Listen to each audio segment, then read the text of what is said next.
everyone. In the previous lecture, lecture number 19, we discussed about the structure of tRNA.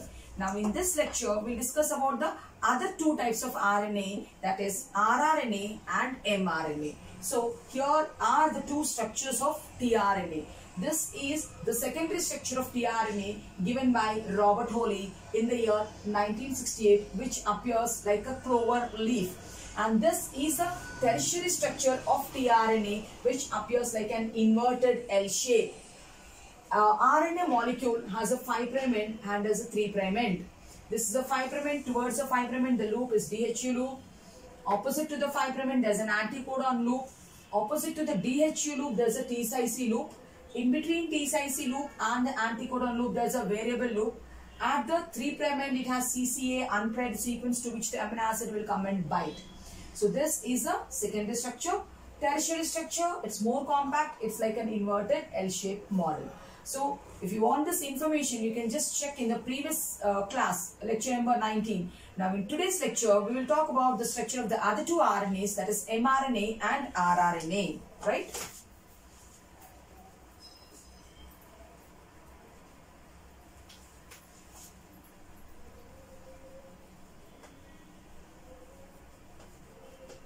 All the three RNAs, what we are discussing, mRNA also, rRNA also, tRNA also, all three are called as non-genetic RNAs.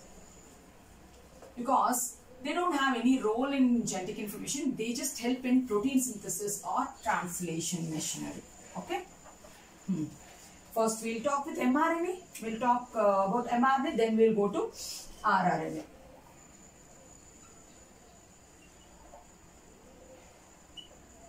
So, first of all, it's a non-genetic RNA.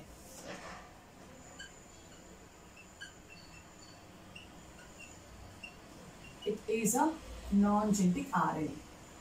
It is an RNA which carries the information from the DNA. Since it is copying the message, it is named as mRNA. And who proposed the name for this as mRNA means Jacob Monod in the year 1961. So, in the year 1961, Jacob and Monod, right? They are the people who proposed the name messenger RNA. They are the people who proposed the name messenger RNA to the RNA which carries the information which is required for protein synthesis, which copies the information, from where? From DNA. And this information which is required for protein synthesis, which is required for what? The information which is present on the RNA will help us to do protein synthesis. Required for protein synthesis. It is required for protein synthesis, and that's the reason they gave it as mRNA, messenger RNA. And like tRNA, mRNA doesn't exhibit secondary and tertiary structures. It exhibits a single structure. So means it's a plain structure, it's a straight structure, single stranded. So we can write mRNA shows single stranded structure. It is single stranded. Means it is a straight chain. It is a straight chain. But it is the largest RNA of all the three. We told rRNA is the smallest one which is having less than 100 nucleotides. But then we are telling mRNA, it is the largest one because the proteins are very big and the proteins, each and every protein is made from mRNA only. So it is the largest of all three RNAs. It is the largest of all three RNAs. And the length of the mRNA keeps changing, is variable. Because if it has to make a small protein, the length is moderate. If it has to make a big protein, the length should be big. So then we can tell that since the length of the mRNA is variable, So it is called hnRNA. Why did they give the name called hnRNA? Because of its variable length. Because of its variable length. Why is it having variable length? Because it will make a small protein also, it will make a moderate protein also, it will make a big protein also. Because of its variable length, it gets the name called, what is the name? It gets the name called hnRNA. So what is hnRNA? hnRNA means heteronuclear RNA. Heteronuclear RNA. So this we can also call it as an unprocessed RNA. After processing, it will become a matured mRNA. After processing, it will become a matured mRNA. And then we are telling it is the largest one. But it is very short-lived. As soon as the protein synthesis gets over, so enzymes will come, nucleases, enzymes will come, and it will cleave off. So that means the lifespan is very short, very short-lived. It is very short-lived. For example, if you take prokaryotic mRNA, it will live for only 3 to 5 seconds. Eukaryotic mRNA can live for few hours. So how much short it is? Prokaryotic mRNA has a lifespan of, prokaryotic mRNA has a lifespan of seconds to minutes. Whereas eukaryotic mRNA has a lifespan of few hours. Eukaryotic mRNA has a lifespan of few hours. Okay, and prokaryotic mRNA, rRNA, tRNA are synthesized by the same enzyme, whereas eukaryotic mRNA is synthesized by DNA Pol II enzyme, right? So, RNA polymerase II, RNA polymerase II will synthesize mRNA or hnRNA in eukaryotes. RNA Pol II will synthesize hnRNA or mRNA. Where? In eukaryotes. Whereas in prokaryotes, it is one common RNA polymerase which will do the synthesis of all the 3 RNAs, right? And coming to the sedimentation coefficient. The sedimentation coefficient is 8s. At 8s sedimentation, it gets separated. Remember, for tRNA we get 3.85 because it is smallest. We told this is biggest. It has a sedimentation coefficient of 8s. Now, how much percent of the total RNA is contributed by mRNA means 3 to 5% only. 10 to 15% tRNA. So, it constitutes only 3 to 5% of total RNA. Why? Because of its short lifespan, as soon as its role is completed, protein gets synthesized, RNA will be cleaved off. So that's why at any point of time you see it will be only 3 to 5%. Beyond that, it will not be there. Okay. Now, what is meant by monocystonic RNA and polycystonic RNA? In eukaryotes, one gene will code for one RNA. That RNA will make one protein. So such a concept, one gene, one RNA, one protein is called as monocystonic. Eukaryotic genes are monocystonic. So when one gene codes for one RNA codes for one protein, then we call the gene or the mRNA is monocystonic. We call the gene or mRNA as monocystonic. Monocystonic genes or monocystonic mRNA. One gene coding for one protein is called monocystonic. Eukaryotic RNAs, eukaryotic genes are monocystonic. You can see this condition in eukaryotes.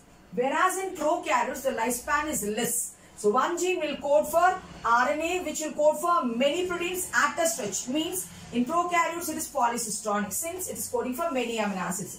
So if one gene, if it makes an RNA which codes for many proteins, It makes an RNA which codes for many proteins. Then we should call it as polycistronic RNA. It is polycistronic RNA. And polycistronic mRNA is found in prokaryotes. Polycistronic RNA is characteristic of prokaryotes. Monocistronic RNA is characteristic of eukaryotes. So far what we have seen, mRNA, M stands for messenger. It comes under non-genetic RNA. So the name messenger RNA was proposed by Jacob and Monod in the year 1961. Since it is carrying the message, it's copying the message from the DNA by a process called transcription, and it will do translation. mRNA, it is single-stranded and it's a straight chain. It is the largest of all the three RNAs. Because of its larger size and variable length, because one protein will be small, one protein will be big. So the size is not always constant, so that's why it gets the name called HNRNA. Stands for heteronuclear RNA. It's very short-lived. As soon as the protein gets translated, mRNA will be cleaved off by nucleases. So very short-lived. What's the lifespan then? Minutes in prokaryotes, hours in eukaryotes. So in prokaryotes, only one RNA polymerase will do the synthesis of all the three RNAs. In eukaryotes, RNA poly 2 will synthesize the mRNA. Sedimentation coefficient, it is big. So it is 8 sedimentation coefficient. It gets sedimented at 8 in centrifugation technique. So 3 to 5% of the total RNA is occupied by mRNA. 10 to 15% by which one? tRNA. 80% is by the rest rRNA. Now, it constitutes 3 to 5% of the total RNA. One gene, if it makes one RNA codes for only one protein. It is monocistronic, characteristic of eukaryotes. One gene codes for one RNA codes for many proteins. Polycistronic is a characteristic of prokaryotes. If you want, take a screenshot, then we will continue.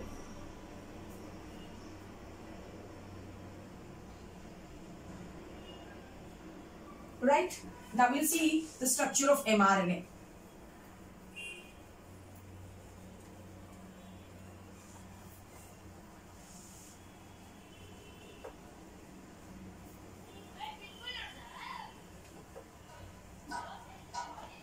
We'll see the structure of mRNA. So, eukaryotic mRNA structure, at its 5' end, it takes a cap, and its 3' end, it takes a poly A tail. 5' end, 3' end. At the 5' end of mRNA, it has 7-methyl guanosine. At the 5' end, it has 7-methyl guanosine.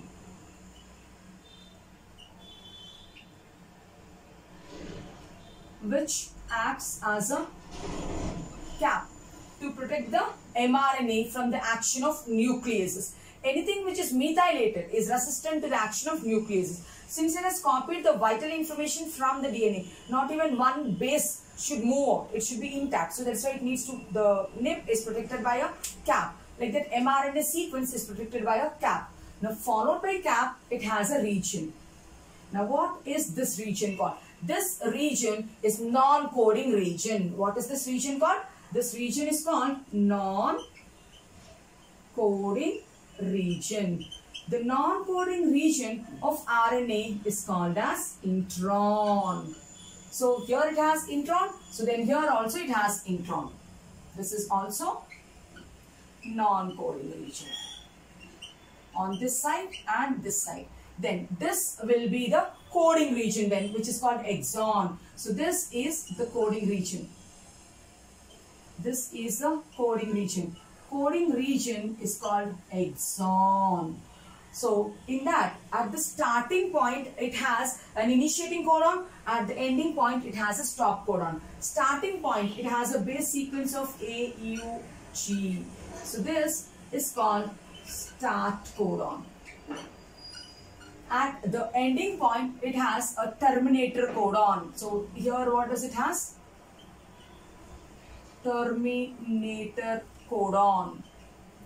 The terminator codon can be UAA, it can be UAG, It can be U, G, A also. In between, it has the base sequence. In between, it has the base sequence. So, which will be translated. Which will be translated to form amino acids.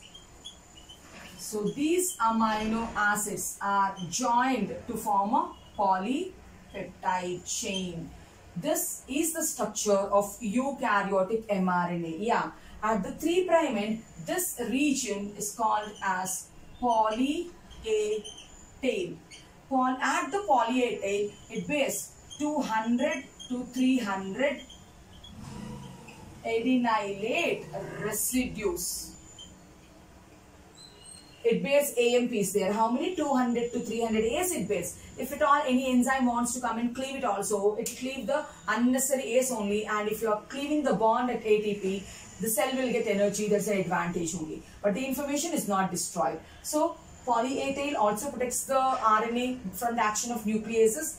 Capping also protects the RNA from the action of nucleases. These two are the non-coding regions. The non-coding regions are called introns, and they are flanking the coding region, which is called exon. Children, this is the structure of mRNA. Now, mRNA has another regions. What are they called? UTRs, untranslated regions. mRNA also shows UTR, means untranslated regions. The untranslated regions, where are they present? At the 5' end they are present, and at the 3' end. 5' end means before the start codon, 3' end means after the stop codon. UTRs, they are present at the 5' end. Where at the 5' end? It is before the start codon. It is before the start codon, means this end. And it is at the 3' end also. Where at the 3' end? After the stop codon. It is after the stop codon. Now, what is the function of the UTR? This came in the NEET previous paper. The function of UTR is to help the process of translation to do it in an efficient manner. So, it will increase the efficiency of translation. It will increase the efficiency of translation. It will help the translation process to occur in a more efficient manner. And where are they present? They are not translated. That's why they are called untranslated. They are present before the stop codon. They are present after the stop codon. 5' end and 3' end. So this is the structure of mRNA and its sedimentation coefficients, its lifespan and all these things. So we are left with the last molecule called rRNA. That also we'll see off. If you want to take the screenshot, yes you can. Yes. Now, if we finish off rRNA in this session, then in the next lecture, we can talk about translation mechanism. Translation mechanism means protein synthesis. Means it's interaction of all 3 RNAs with each other. Right? Now, let's finish off the structure of rRNA. So, rRNA is called structural RNA. It is called structural RNA. Why? Since it is making a structure called ribosomes. Since it is making a structure called ribosomes. Now, it is not only structural, rRNA is catalytic also. rRNA is catalytic also, means it has a catalytic role also. For example, 23S rRNA has a catalytic role. 23S rRNA has a catalytic role. Not only it makes ribosomes, it has catalytic role also. And we told tRNA will occupy 10 to 15% of the total RNA. mRNA will occupy 3 to 5%. 80% is left over. So 80% of the RNA is by rRNA only. So it occupies 80% of the total cellular RNAs. Of the total cellular RNAs, rRNA will occupy 80%. Now, rRNA is most stable and it lasts, the lifespan it lasts for at least 2 generations. It's the most stable RNA. It is the most stable RNA and it lasts for 2 generations. It is the most stable RNA. It lasts for 2 generations. Now, rRNA is in prokaryotes, same enzyme will synthesize all the 3 RNAs. In eukaryotes, rRNA will be synthesized by Pol1. So, in eukaryotes,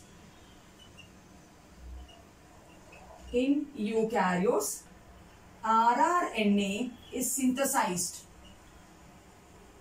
It is synthesized by, RNA is synthesized by, I told you, RNA polymerase 1.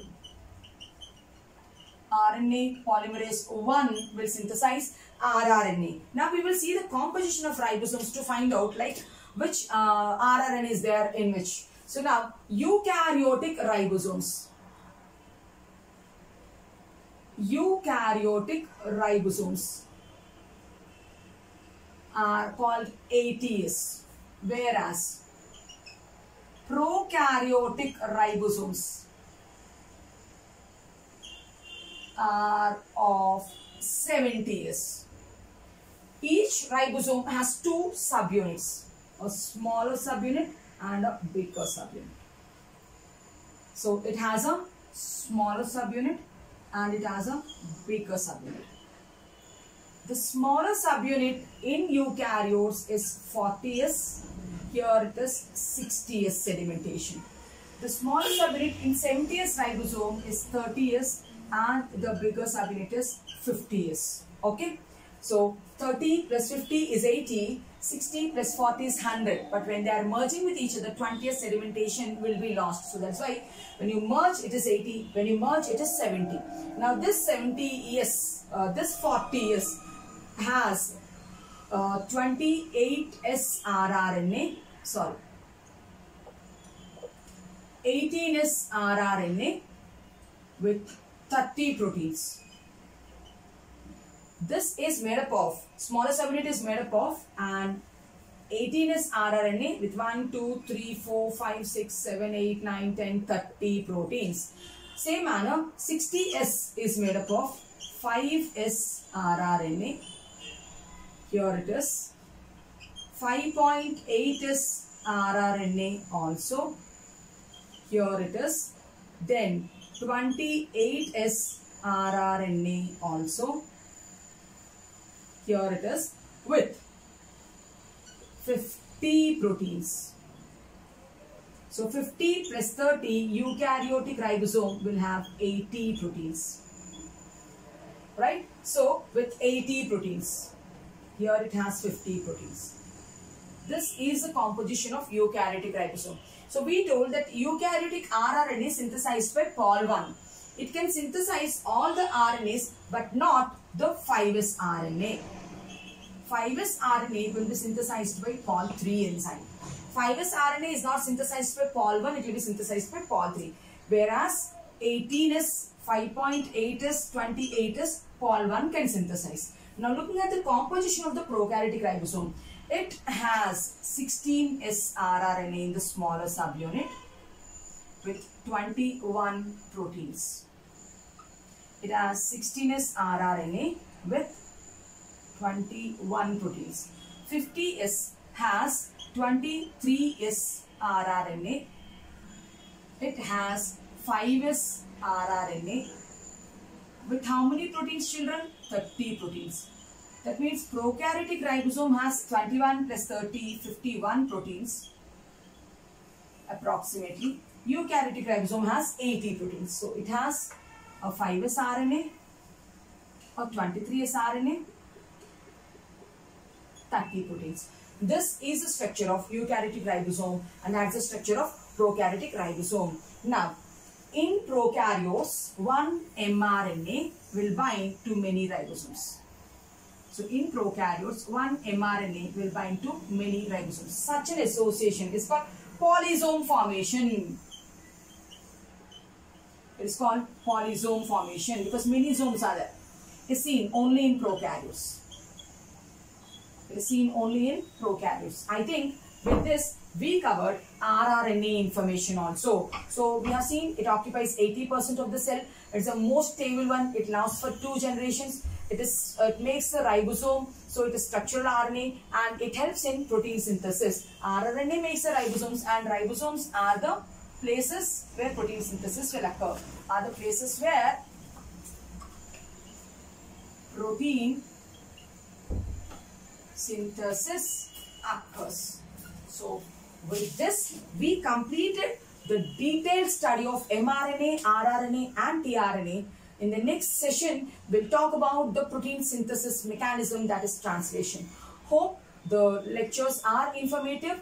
If any comments, you can post it in the comment box. If you like the channel, like, share and subscribe to my channel. Thank you.